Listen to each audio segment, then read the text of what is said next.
ప్రతి ఆలయంలోనూ ఏదో ఒక సమయంలో మణిద్వీప వర్ణన ఉంటుంది. దేవి భాగవతం ప్రకారం శ్రీచక్ర బిందురూపిణి శ్రీ లలితా మహాత్రిపురసుందరి అమ్మవారు నివాసముంటే పవిత్ర ప్రదేశమే మణిద్వీపం.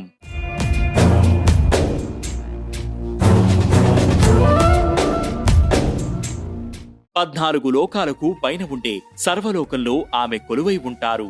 దేవి భాగవతంలో మణిద్వీపం గురించి వర్ణన ఉంది. అంతులేని వజ్రాలు, రత్నాలు, ముత్యాలు లాంటి నవనిధులతో పాటు బంగారుమయమైన కొండలు ఈ ద్వీపంలో ఉన్నాయి. ఒక్కసారి మణిద్వీప వర్ణన మనసు పెట్టి పారాయణ చేస్తే కళ్లకు కట్టినట్టుగా మణిద్వీపం కనబడుతుంది. నిజంగా మనమే మణిద్వీపంలో అమ్మవారిని దర్శించుకున్న అనుభూతి కలుగుతుంది.